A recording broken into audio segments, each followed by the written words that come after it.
a ustedes también, hermanos y amigos, que por la gracia de Dios nos conceden el privilegio de poder compartir la palabra con ustedes también.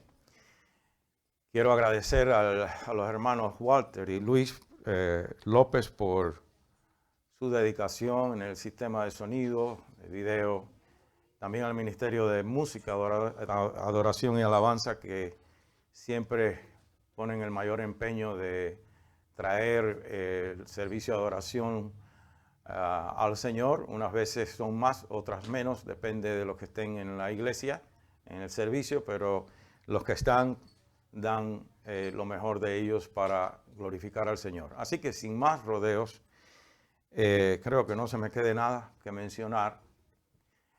Vamos a la palabra de Dios. Estamos,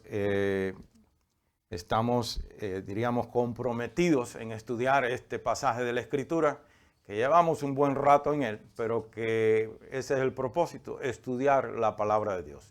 Y hoy volvemos a donde quedamos el domingo pasado. Yo les invito a que busquen, por favor, en la Biblia, en la carta a los Efesios, el capítulo 6, y vamos a leer del verso 10 al 17, porque hasta ahí es que hemos llegado. Eventualmente llegaremos al 18, ese es el propósito, estudiar el pasaje del 10 al 18. Hoy leemos del 10 al 17 y diría que a la primera parte del 17, donde llega hasta el yelmo de la salvación. Leemos en el nombre del Padre, del Hijo y del Espíritu Santo, y dice así la Escritura. Por lo demás, hermanos míos, fortaleceos en el Señor y en el poder de su fuerza. Vestíos de toda la armadura de Dios para que podáis estar firmes contra las acechanzas del diablo. Porque no tenemos lucha contra sangre y carne, sino contra principados, contra potestades, contra los gobernadores de las tinieblas de este siglo, contra huestes espirituales de maldad en las regiones celestes. Por tanto, tomad toda la armadura de Dios para que podáis resistir en el día malo, y habiendo acabado todo, estar firmes. Estad pues firmes, ceñidos vuestros lomos con la verdad, y vestidos con la coraza de justicia, y calzados los pies con el apresto del evangelio de la paz.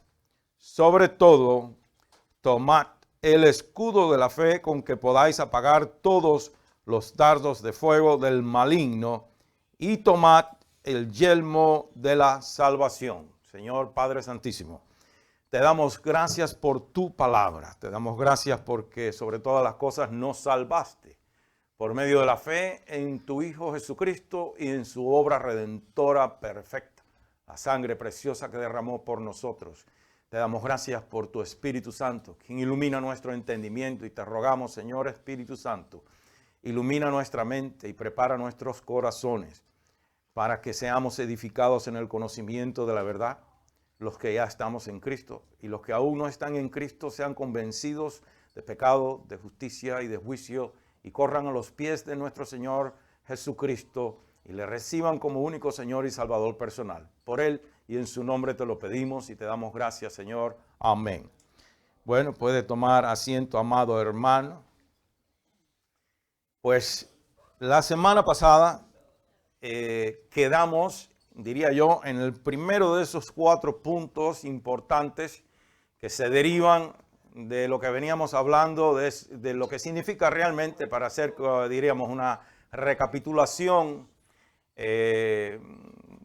lo más rápido posible de lo que hemos venido tratando. Y decíamos, o estamos tratando de enfatizar o de resaltar la importancia de lo que significa llevar bien puesto el yelmo de la salvación. Yo creo que no me cansaré de repetir, y quizás para algunos suene cansón, pero la repetición es importante cuando se trata de la enseñanza de la palabra de Dios. Y he dicho que uno de los propósitos en los cuales estoy, con la ayuda del Espíritu Santo, esforzándome para que entendamos que las piezas de la armadura de Dios no son amuletos, que nosotros podemos orar en la mañana y supuestamente ponernos cada una de esas piezas, ni mucho menos el casco de la salvación o el yelmo de la salvación. No es un amuleto que nos ponemos un casco, sino es mucho más que eso. Es todo el consejo de la palabra de Dios, es llevar esa palabra no solamente en la mente, sino atesorada en el corazón. No solamente es un conocimiento intelectual de la palabra de Dios, sino es una obediencia consciente de corazón a la palabra de Dios, es vivir esa palabra, y solo así podemos decir que llevamos el yelmo de la salvación puesto. Y dijimos que para llevar correctamente, es decir, ese es el punto que tratamos la semana pasada, para llevar correctamente puesto el yelmo de la salvación, nosotros, usted, yo, tenemos que reconocer que desde el principio, desde que el hombre pecó, nosotros estábamos condenados, es decir, nacimos ya condenados por el pecado y sus consecuencias eternas desde el vientre de nuestra madre. Y hago énfasis en eso porque se está enseñando ahí, bueno, dentro de las congregaciones que se identifican como cristianas, pero no necesariamente lo son, porque lo que enseñan es obviamente un evangelio adulterado. Están enseñando que el hombre nace bueno. Y hablamos de esto, inclusive, de que se dice que el hombre es bueno y que según esas son las corrientes filosóficas del humanismo ha penetrado la iglesia. Y pues se está enseñando que el hombre, por cuanto el hombre es bueno, lo que necesita es una buena educación y un medio ambiente favorable para que lo bueno que está dentro del hombre se manifieste. Pero demostramos por las escrituras, obviamente hoy no lo vamos a repetir porque ya está en el del domingo pasado, pero demostramos por Génesis 6:5, por Jeremías 17:9, por Romanos 3 del verso 10 al 18 y del 22 al 26, que hombre bueno no hay ni siquiera uno solo, que jamás el hombre ha buscado a Dios. Y dije también el domingo pasado que cuando nosotros estábamos muertos en nuestros delitos y pecados, cuando Dios comenzó a atraernos hacia Él para salvarnos, comenzó a traernos hacia Él con esas cuerdas de amor por medio del Espíritu Santo para salvarnos, comenzó a tratar con nosotros, envió detrás de nosotros a otro que ya pues había pasado por ese proceso y que había entendido que lo que había recibido por gracia tenía que darlo. Cuando Dios comenzó ese proceso, nosotros estábamos perdidos, pero creíamos que estamos bien. E inclusive no nos importaba un comino ser hallados por Dios, ni ser salvos, porque estábamos muy conformes cómo estábamos viviendo. Pero gracias al Espíritu Santo que nos convence de pecado, de justicia, de juicio, y comienza a iluminar nuestro entendimiento y prende la chispa de la fe, que es ese don, ese regalo de Dios para que podamos ser salvos. Él prende esa chispa de fe en nosotros. Nosotros fuimos capaces de entender el mensaje salvador del evangelio glorioso del Señor Jesucristo. Pero vuelvo entonces, para engranar ahí, tratamos el primer punto, diría yo, que se deriva de esos tres aspectos de la salvación, que ya también hablamos de ello. Los tres aspectos de la salvación son, número uno, que Jesús, el Señor, el Hijo eterno de Dios, nos salvó a nosotros del pecado y de las consecuencias eternas del pecado. Número dos, el segundo aspecto de la salvación es que el Señor Jesucristo, por medio del ministerio personal e interno del Espíritu Santo en nosotros, nos está salvando progresivamente de, diríamos, del poder o de la inclinación innata en nosotros a pecar, de ese germen de pecado que todavía está ahí y que solo por medio del Espíritu Santo podemos vencer los deseos pecaminosos de la carne. Ese es un proceso que dilata o toma todo nuestro peregrinar en esta tierra, que no se logra de hoy para mañana, que es algo progresivo y que no todo el mundo progresa diríamos, en la misma velocidad o qué sé yo, con la misma rapidez como sucede en un salón de clase. No todos los estudiantes asimilan una lección de matemática al mismo nivel, no todos sacan A, algunos A, B, otros C, otros F y D, pero si se esfuerzan pueden llegar a la A. Y ese es el caso de nosotros los cristianos. Debe haber en nosotros un hambre, un deseo por esa leche no adulterada de la palabra de Dios para por medio de ella crecer en el conocimiento de la verdad y luego dejar ya también la complacencia o o estar acomodados a la lechita, debemos aspirar a comer viandas y también carne de la palabra de Dios. Y ese es el caso de muchas congregaciones, y yo he oído a algunos predicadores decir en conversaciones con algunos pastores, he escuchado la barbaridad de que a la iglesia no hay que enseñarle mucha doctrina porque se indigesta. Ese era el caso de los nicolaitas.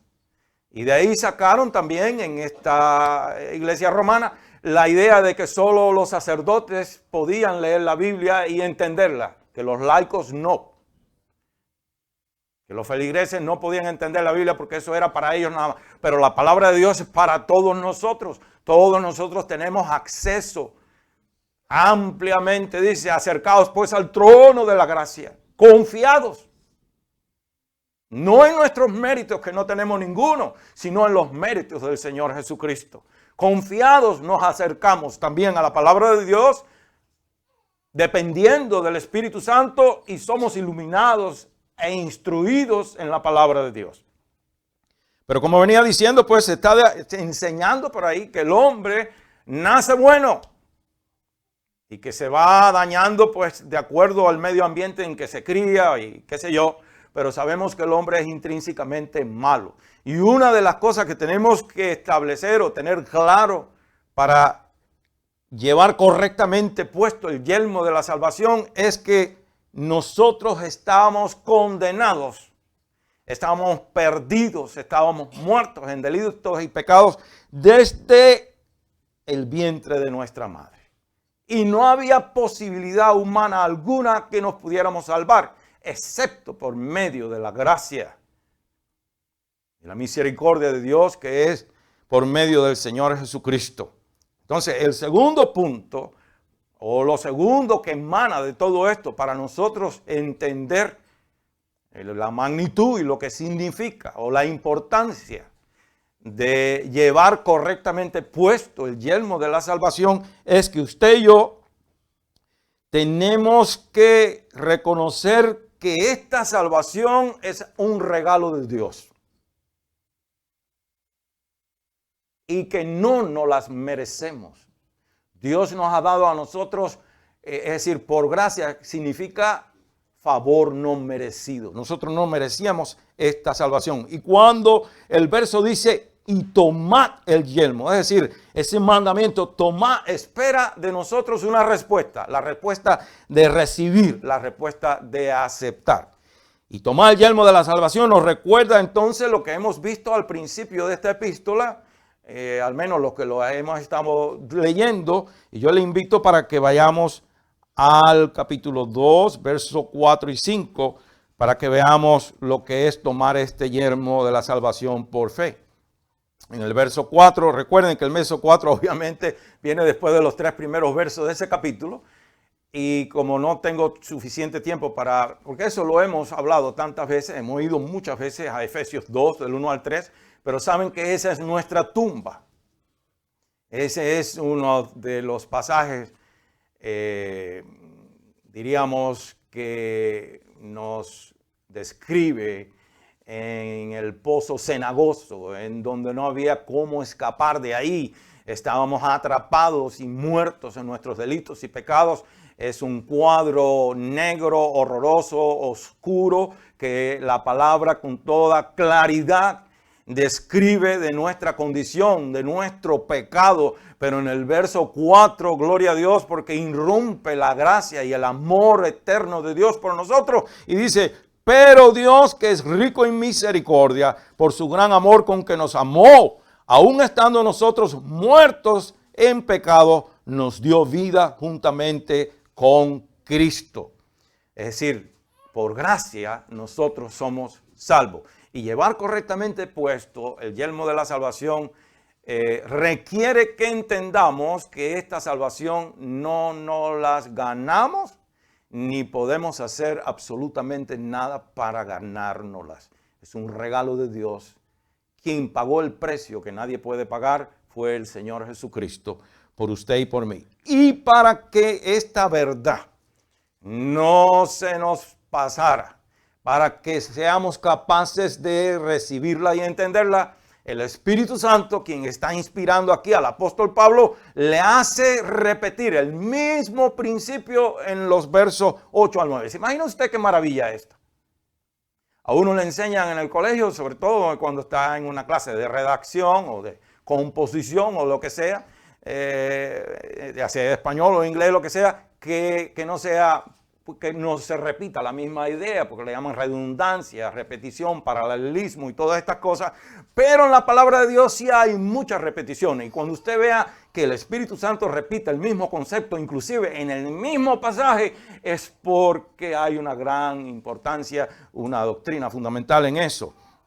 Y en el verso al 8 al 9, el Espíritu repite y dice, porque por gracia sois salvos por medio de la fe, y esto no de vosotros, pues es don de Dios, no por obras, para que nadie se gloríe. Es un regalo de Dios.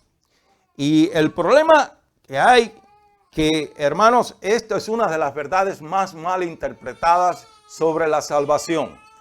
Y en algunas, obviamente en cestas falsas, se enseña, pero también ha penetrado en algunas iglesias que se identifican o congregaciones que se identifican como evangélicas, el concepto del legalismo, en que en alguna manera tenemos que ayudar a la obra de Jesucristo para poder ser salvos. Nosotros tenemos que añadir algo a la obra del Señor Jesucristo para poder un día ser salvos, enseñan ellos, no nosotros. De alguna manera tenemos que añadir, pues, que hay que observar algún día de la semana, hay que observar alguna dieta específica, algunas otras fiestas.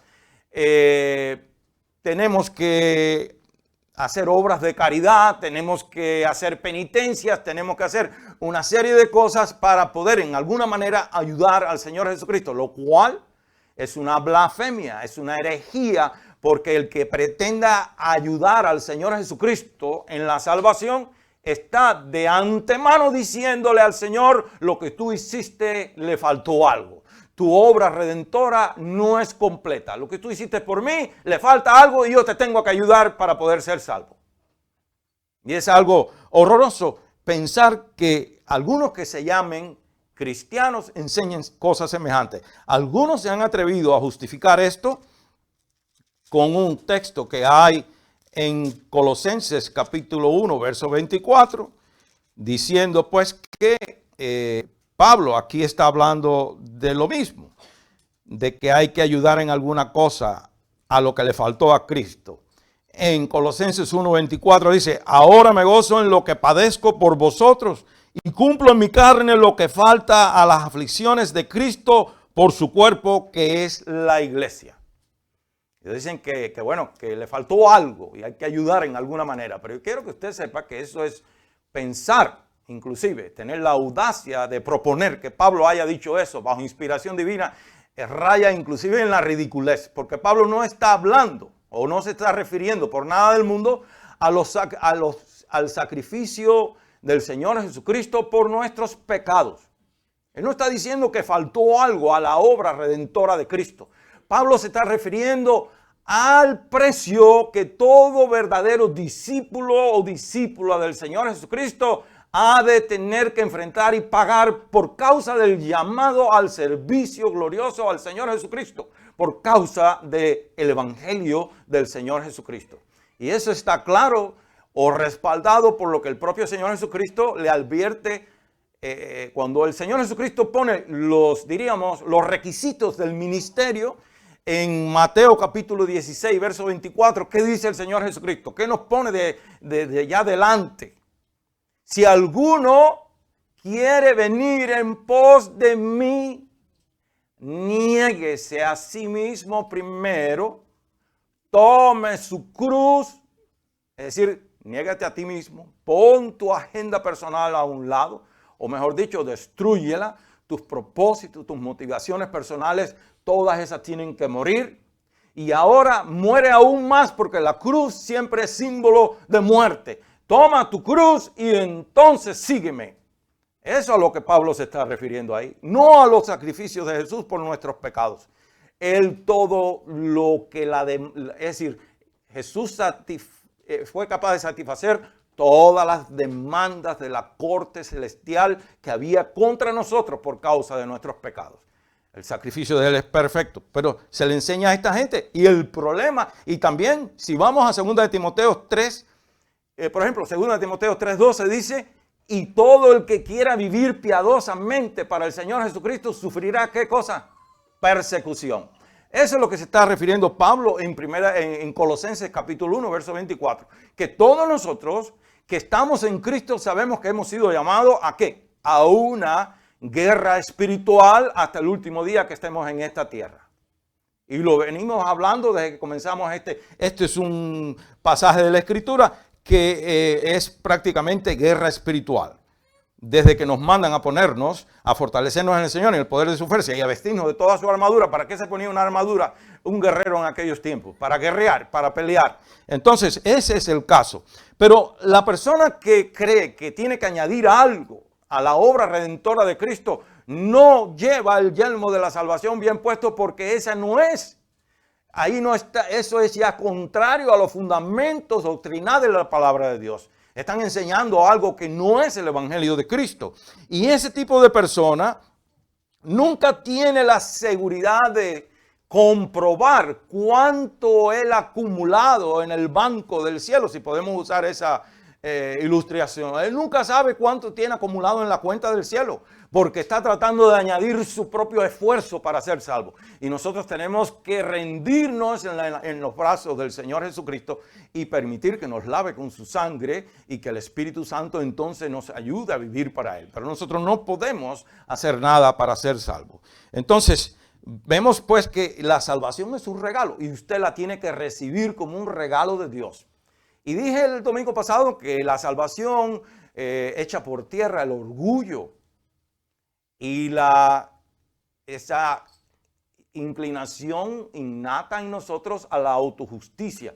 Que nosotros decimos, bueno, es que yo tengo que hacer algo, o yo no era tan malo como aquel o como aquel otro. Lo que hizo Jesús por mí no fue tanto porque yo era una buena persona. Esa es la justificación de todo. Yo no le hago mal a nadie, yo le hago bien a todo el mundo. Yo voy de mi casa al trabajo, pero todos somos pecadores y todos hemos necesitado de esa salvación tan grande. Entonces, para recibir esa salvación, usted no puede confiar ni en sus buenas obras, ni en sus buenas intenciones, ni mucho menos en su propia justicia, porque lo mejor de nosotros es como trapo de inmundicia delante de Dios. Y ya que estamos ahí, aunque, bueno, no es parte de lo que yo traía en mi mente, pero viene muy... vamos a hacer como un pequeño paréntesis para que no haya duda de la importancia de las obras, porque yo estoy hablando de que para ser salvo no vale para nada nuestras obras, pero las obras tienen un lugar importante en la vida del cristiano. Yo creo que toqué esto la semana pasada, pero no importa si lo volvemos a revisitar. Si usted va a Efesios capítulo 2, esto lo vamos a hacer pues a vuelo de pájaro, bien rápido. Efesios capítulo 2, del 1 al 10, usted va a ver el orden de la salvación maravilloso ahí. En primer lugar, nuestra condición pecaminosa y nuestra imposibilidad de salvarnos a nosotros mismos, del verso 1 al 3. Después viene la intervención milagrosa y bueno, de la gracia y del amor de Dios por nosotros, del verso 4 al 9. Y no se habla de obras hasta después de la realización de la salvación.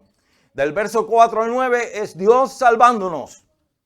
Y el verso 10, entonces es cuando Dios espera obras de nosotros. Porque creo que lo dije la semana pasada, las obras del cristiano o del individuo que son aceptables a Dios son una evidencia o una prueba de que ese individuo nació de nuevo en Cristo y que ahora es templo del Espíritu Santo, no solo para morada del Espíritu Santo, sino para señorío soberano del Espíritu Santo en la vida de ese hombre o de esa mujer. Es decir, para que ese hombre o esa mujer viva para hacer la voluntad de Dios. Y ahí es que entonces sí nuestras obras tienen su lugar y valen la pena, Porque según Juan capítulo 15, dicen que el fruto, nuestro fruto en Cristo Jesús, si permanece y se multiplica, entonces Dios Padre es glorificado.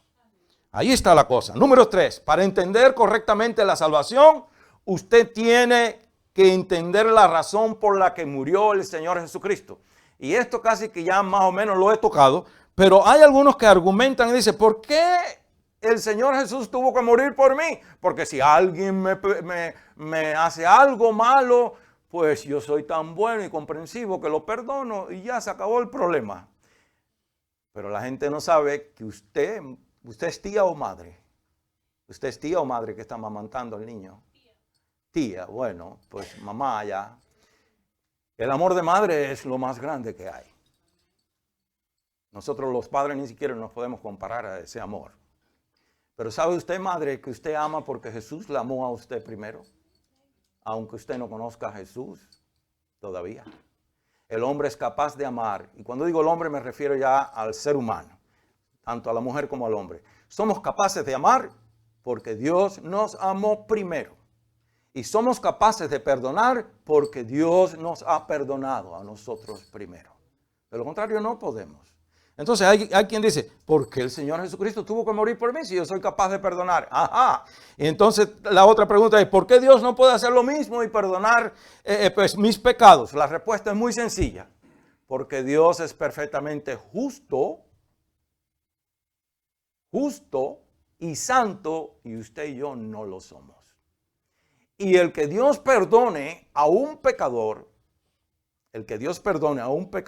sin que la deuda de ese pecador sea pagada, sea saldada por alguien, pues hace a Dios un juez injusto, y eso es imposible.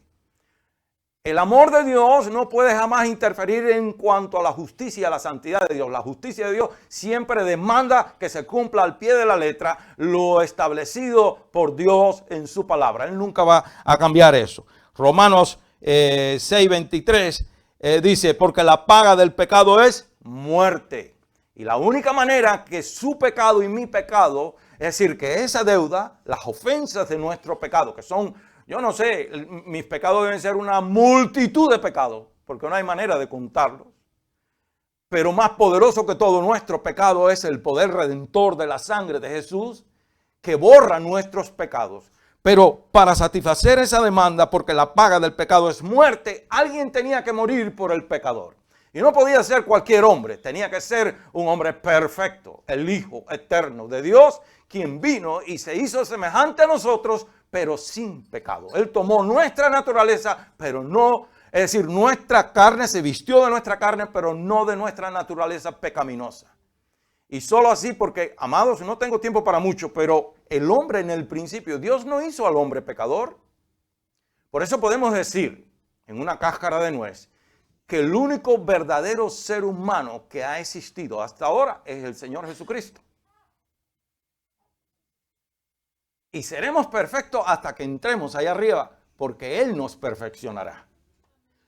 Pero en el principio Dios hizo al hombre perfecto, pero no había en él pecado. El pecado entró después. Por eso el único verdadero ser humano, Dios, el plan de Dios con el ser humano fue perfección. Pero el mismo hombre creyó más al diablo que a Dios y abrió, por decir así, la gran puerta y entró el pecado en su naturaleza. Sin embargo, en la naturaleza de Jesús no hay pecado. Si usted quiere una explicación correcta de esto, habría que ir a Romanos capítulo 5 del verso 12 en adelante. Yo no tengo tiempo de ir allá ahora, pero léalo para que vea por qué el Señor Jesucristo vino aquí a esta tierra. Yo creo que me voy a tener que meter en camisa de 11 varas y ir allá, porque esto es muy importante. Yo quiero demostrar por la Escritura, porque esto no es parte de este asunto, pero es parte de llevar el yelmo de la salvación bien puesto. Porque hay falsas enseñanzas por ahí. ¿Sabe qué enseñan? Algunos de los reconocidos apóstoles de este siglo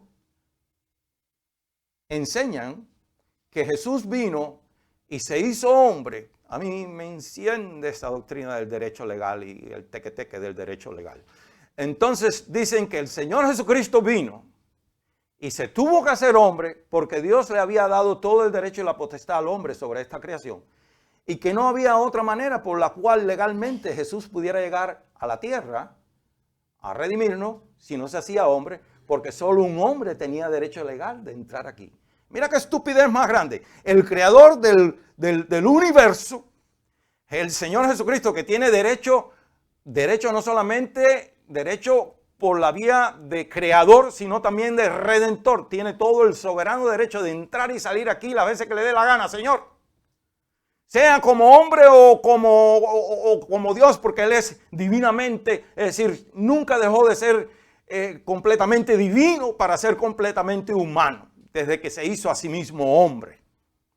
El Señor Jesucristo vino y se hizo a sí mismo hombre, no por derechos legales, sino por cuanto un hombre la había dañado, un hombre la tenía que arreglar y tenía que ser un hombre perfecto. Vamos a leerlo, aunque no era parte de mi plan, pero es importante que la leamos, porque con todo el respeto a usted, si se lo dejo para que lo haga en su casa, usted no lo va a hacer. Porque se le va a ir de la mente o porque le van a mandar algún mensaje de Facebook y va a estar 3 horas leyendo Facebook. Vamos a ver. En Romanos capítulo 5, verso 12 al 21 está claro en la Escritura por qué el Señor Jesucristo vino. Y llevando este asunto del yelmo de la salvación, esto es parte del yelmo de la salvación. El yelmo de la salvación es un conocimiento correcto y correctamente aplicable de la doctrina sana, no adulterada del Evangelio de Jesucristo. Hay mucho mercantileo con el Evangelio de Jesucristo hoy día, con la doctrina de la prosperidad, con la doctrina de la confesión positiva, con la doctrina de la superfe y todas esas herejías. Entonces aquí dice, por tanto, como el pecado entró en el mundo por un hombre y por el pecado la muerte, así la muerte pasó a todos los hombres. ¿Se da cuenta? Que el niño no nace bueno, que es una herencia de pecado que viene desde la primera pareja pasada de padre a hijo y de hijo al otro y al otro. Por cuanto todos pecaron. Pues antes de la ley había pecado en el mundo, pero donde no hay ley, no se inculpa de pecado. No obstante, reinó la muerte desde Adán hasta Moisés, aún en los que no pecaron a la manera de la transgresión de Adán, el cual es figura del que había de venir. Pero el don no fue como la transgresión, porque si por la transgresión de aquel uno murieron los muchos, abundaron mucho más para los muchos la gracia y el don de Dios por la gracia de un hombre, Jesucristo. Y con el don no sucede como en el caso de aquel uno que pecó, porque ciertamente el juicio vino a causa de un solo pecado para condenación, pero el don vino a causa de muchas transgresiones para justificación. Pues si por la transgresión de uno solo reinó la muerte, mucho más reinarán en vida por uno solo, Jesucristo, los que reciben la abundancia de la gracia y del don de la justicia. Ahí está lo que leímos en Efesios capítulo 2, versos 4 y 5 y versos 8 y 9, que es por gracia la salvación, que es gracias a la obra redentora de Jesús. Así que, como por la transgresión de uno vino la condenación a todos los hombres, de la misma manera por la justicia de uno. Y no creo que tenga que explicar que ese uno está hablando del Señor Jesucristo o se refiere a Él. Vino a todos los hombres la justificación de vida. Porque así como por la desobediencia de un hombre, es decir, a Adán, los muchos fueron constituidos pecadores, así también por la obediencia de uno, los muchos serán constituidos justos. Quiere decir, justificados gracias a la justicia de Jesús que es acreditada a favor nuestro. No es porque haya justicia en nosotros. Cuando la gente le dice a usted, usted es justa, o usted es justa, o usted es justo, siempre recuerde que somos justos. Dios nos ve como justos. Dios nos ve como santos porque la justicia de Jesús ha sido acreditada a favor nuestro y porque hemos sido santificados por su sangre y por la morada permanente del Espíritu Santo en nosotros, que nos va santificando si nosotros queremos ser santificados. Porque si de continuo tiramos como el cabro al monte, pues eventualmente hacemos lo que dice Efesios 4:30. que contristamos al Espíritu. Llega un momento que bueno, que tendrá que hacer con nosotros como hizo con aquellos de la rebelión de Coré, que se abrió la tierra y se los tragó y se fueron con ropa y todo al infierno. Porque hay un momento que ya está bueno de estarle pasando la mano al asunto. Tiene que haber una colaboración, ¿no? Con el Espíritu. Es lo único que Dios demanda de nosotros. Obediencia, no sacrificio, obediencia. Ahora no sé ni por dónde iba, pues creo que estoy aquí. Porque si, así como por la desobediencia de un hombre los muchos fueron constituidos pecadores, así también por la obediencia de uno los muchos serán constituidos justos. Pero la ley se introdujo para que el pecado abundase. Mas cuando el pecado abundó, sobreabundó la gracia de Dios. Para que así como el pecado reinó para muerte, así también la gracia reine por la justicia para vida eterna mediante Jesucristo, Señor nuestro. Por eso Jesús vino y se hizo a sí mismo hombre, según Mateo 1:21, porque Él vino a salvarnos a nosotros de nuestros pecados. Y eso es muy importante que nosotros lo tengamos claro en nuestra mente. Eso es parte de llevar este casco de la salvación bien puesto. Si esa deuda, estoy hablando de cuando dijimos el que pregunta, ¿y por qué Dios no me perdona si al fin y al cabo yo perdono a otro? Bueno, si la deuda que demanda o la deuda como consecuencia del pecado no es saldada, Dios sería un juez injusto, dejando libre a un culpable sin la satisfacción de la justicia. Pero por ese amor tan grande con que nos ha amado el Señor, Dios envió a su unigénito Hijo para ser castigado por nosotros. La sangre, la justicia perfecta de Cristo, esa sangre de Jesús limpia de pecado, esa sangre de Jesús santísima es lo que satisface la demanda de la ley, porque dice que no hay remisión de pecado sin derramamiento de sangre. Eso lo viene diciendo desde el Antiguo Testamento. Jesús tuvo que derramar su sangre sobre el madero por usted y por mí para nosotros poder ser redimidos del pecado y de toda cosa. Entonces, de manera que si usted confía en el Señor Jesucristo y en la sangre que Él derramó por usted para salvarle de sus pecados, usted es salvo y tiene vida eterna en Cristo Jesús. Es una pregunta que se resuelve ahí. ¿Por qué? Romanos 10:11 dice claramente que todo aquel que el que creyere en el Señor Jesucristo no será avergonzado. Y Romanos capítulo 10, verso 13 dice que todo el que invocare su nombre, el nombre del Señor Jesucristo, será salvo. Por eso eso es muy importante. Y queda aún el número 4. La frase, el yelmo de la salvación, indica que la mente, es decir, mire bien, el yelmo va puesto ¿dónde? El casco, ¿dónde se pone? En la cabeza. Por eso la palabra de Dios, ¿cómo es que el entendimiento del hombre y de la mujer que ha nacido de nuevo, el entendimiento del pecador se va renovando? ¿Cómo es que se va renovando? Por la palabra de Dios. El Espíritu Santo siempre usa la palabra para tratar con nosotros, para redarguirnos, para limpiarnos, para renovar nuestra mente, para ayudarnos a vencer, para infundirnos aliento, para todas estas cosas. Es la palabra, es la palabra.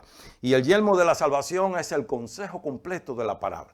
Entonces, la frase, el yelmo de la salvación, indica que la mente del cristiano es una mente renovada o que tiene que ir progresivamente renovándose. Es algo que vamos aprendiendo, como el niño. Empieza en primer grado, ¿cierto? Dura apenas podrá leer. No puede ni siquiera leer. Pero óigame, cuando ya va por el 7º o 8º grado, se espera que pueda leer. Y que se sepa ya las tablas de multiplicar de memoria.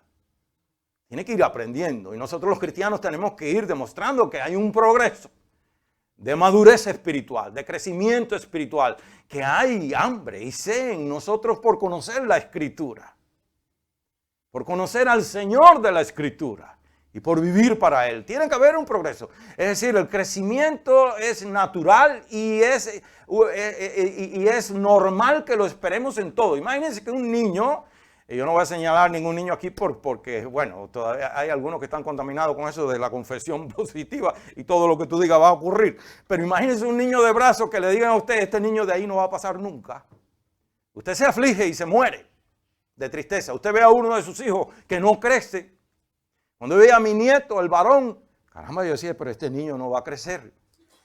Y yo estaba afligido y le pedía, Señor, que crezca, porque estaba, hasta la más chiquita le venía pasando ya en estatura, y ahora parece que le echaron fertilizante de eso de Miracle Growth, que le llaman, en los zapatos, porque ha dado un estirón tremendo. Entonces, cuando no vemos crecer, ya en lo físico nos preocupamos, y si no le vemos madurar, que un muchacho que tiene 18, 20 años y todavía está actuando como uno de 8, 10 años, con boberías y sandeces de un niño, cuando ya es un manganzón, pues también nos preocupamos.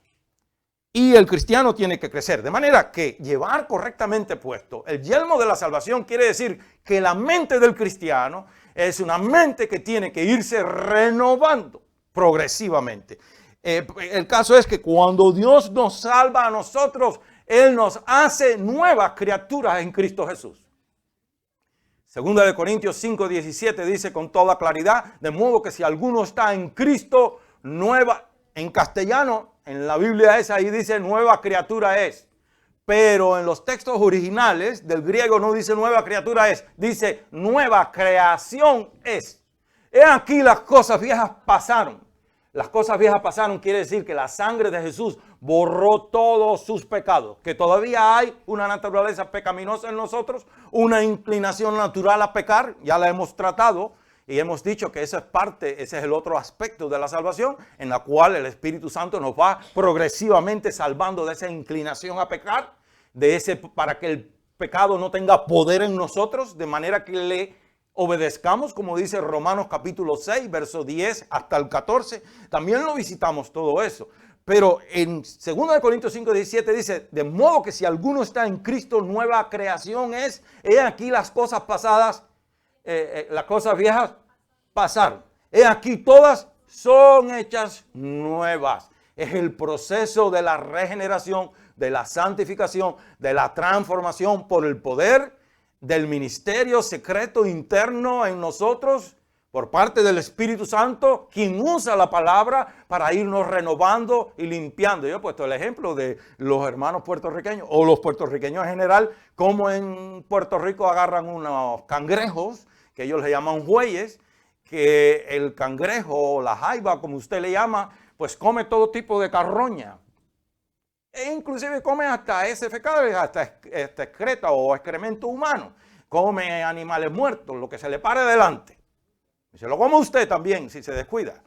Y los puertorriqueños lo agarran, en los esteros, a la orilla del mar o lo que sea, yo no sé. Y no se lo comen inmediatamente. Ellos saben que eso está lleno, es decir, no va a saber igual. Ellos lo meten en una jaula y le empiezan a dar comida buena. Maíz molido con no sé qué otras cosas. El propósito es desinfestarlos, desintoxicarlos, qué sé yo, limpiarlos, e inclusive se ponen más gorditos, más sabrositos. Entonces sí se los comen. El Espíritu Santo nos agarra a nosotros llenos de todo tipo de inmundicia, todo tipo de perversión, de todo tipo de maldad, y progresivamente, en un instante somos limpiados por la sangre de Jesús. Hay dos cosas. En un instante el pecador arrepentido es limpiado de todos sus pecados. Punto. Eso es en lo ideal en cuanto a Dios.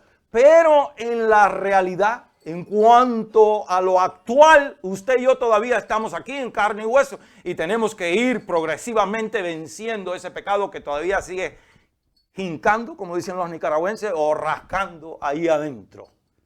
Y el Espíritu nos va ayudando a hacerlo. Entonces, vemos pues que el Señor nos hace nuevas criaturas y pone en nosotros su Espíritu para que nuestra mente sea renovada por el poder del Espíritu Santo y de la palabra de Dios. Vamos a Efesios capítulo 4, verso 17. Vamos a ver en Efesios 4, del 17 al 24, y ya me queda poco tiempo, donde el apóstol Pablo compara a los que estamos en Cristo con los que están en el mundo. Yo soy claro en esto.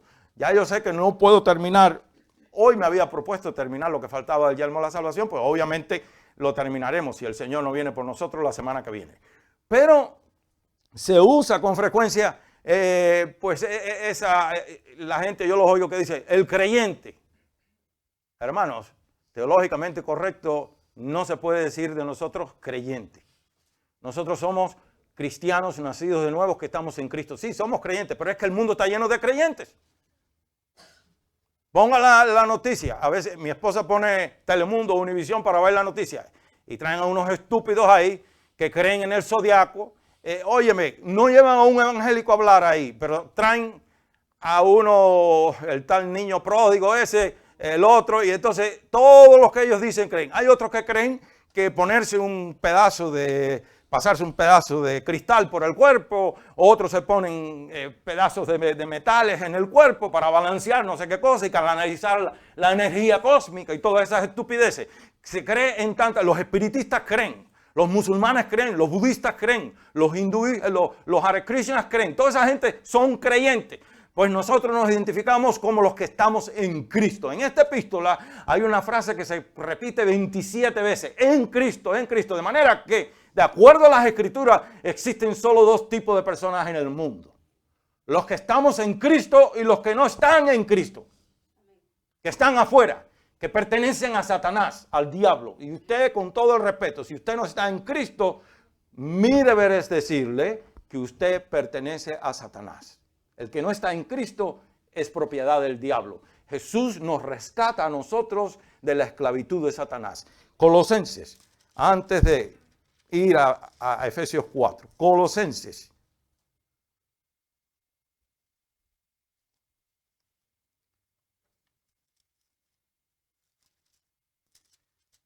No hay cosa peor que estar corriendo con ese reloj. Colosenses 1. Nosotros continuaremos viviendo lo que nos convertimos al Señor y vivíamos ya en la casa que vivimos todavía. Continuaremos viviendo en la misma dirección postal, pero no en la misma dirección espiritual. En este caso, mi esposa y yo vivíamos ya en esa casa. En 1986 nos mudamos a esa casa que algunos de ustedes conocen. Y no fue hasta el 90 que nos convertimos a Cristo. Continuamos viviendo en la misma dirección postal, pero no en la espiritual. En Colosenses 1 dice, con gozo, Colosenses 1:12, con gozo, dando gracias al Padre que nos hizo aptos para participar, que nos hizo aptos. Es decir, nosotros no podíamos hacernos aptos para participar de la herencia de los santos en luz, el cual nos ha librado de la potestad de las tinieblas, es decir, estábamos bajo la potestad de las tinieblas, y trasladado al reino de su amado Hijo, en quien tenemos redención por su sangre, el perdón de pecados. De manera que, hermanos, en el mundo existe solamente dos tipos de gente: los que están los que pertenecen al reino de las tinieblas y los que pertenecemos al reino del Señor Jesucristo. Por eso yo le urjo, le aconsejo sinceramente que el que todavía no ha entregado su corazón al Señor Jesucristo no juegue con esto, porque no tenemos garantía del día de mañana. Una de las estrategias del diablo para que usted no acepte a Jesús, él nunca le dice al pecador que no acepte a Jesús. El diablo nunca le dice, no, con Jesús no. Él te dice, no, déjalo para mañana. Hoy no, muchacho, mañana sí. El problema es que no tenemos garantía de mañana. Y si no, estamos como el carnicero que no quería fiar y tenía un letrero en la tienda que decía, hoy no fío, mañana sí. Pero mañana nunca llega. No dejes para mañana lo que puedes hacer hoy. Pero existe solamente dos grupos de personas: los que estamos en Cristo, quiero aclarar bien eso, y los que estamos fuera. Entonces Pablo, aquí en Efesios 4, del 17 al 24, él hace una comparación entre el comportamiento de los que estamos en Cristo y los que no estamos en Cristo. Y vamos a leer primero del verso 17 al 19 en Efesios. Esto pues digo y requiero en el Señor que ya no andéis como los otros gentiles que andan en la vanidad de su mente. En la vanidad de su mente. ¿Se da cuenta? Es una mente que no ha sido renovada por la palabra de Dios todavía. Teniendo el entendimiento entenebrecido. ajenos de la vida de Dios por la ignorancia que en ellos hay. El problema es que cuando uno no está en Cristo se cree más listo y más sabio que todos los demás. Y no sabe que está siendo engañado por el diablo, que nos está arrastrando al infierno. Yo les conté a ustedes la semana pasada que yo me le escondía al hombre que me hablaba a mí de Cristo. Por 1 año y medio me lo escondía inclusive. Y yo creía que yo era más listo que él. Pero estaba en las garras del diablo. Que en ellos hay por la dureza de su corazón. Los cuales después que perdieron toda sensibilidad se entregaron a la lascivia para cometer con avidez toda clase de impureza. Ahora viene. Vamos a ver qué dice ahora del verso 20 al 24. Y ahora es para nosotros esto. Mas vosotros no habéis aprendido así a Cristo, si en verdad le habéis oído y habéis sido por él enseñados, conforme a la verdad que está en Jesús, en cuanto a la pasada manera de vivir, despojaos del viejo hombre. ¿Y cómo nos despojamos del viejo hombre o de la vieja mujer? Gracias al poder del Espíritu Santo que está en nosotros y con nuestra, colaboración. Inclusive esa colaboración en nosotros, amados, esa disposición a querer hacer la voluntad de Dios, no es tampoco mérito que nosotros nos podemos atribuir.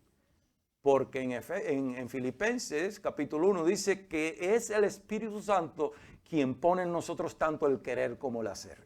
Por eso, hermanos, toda la gloria es de Dios y toda la salvación es de Dios. Nadie puede jactarse de nada en esta salvación. Nadie puede decir, ahora que soy salvo, como yo amo al Señor. Tú amas al Señor porque una de las primeras cosas que pone el Espíritu Santo en tu corazón es amar a Jesucristo. Hay quien dice, dame una prueba de que el Espíritu Santo esté en ti. No diga, voy a hablarte en lengua, porque esa no es la prueba máxima. La prueba por excelencia de que el Espíritu Santo está en una persona es un amor apasionado por Cristo.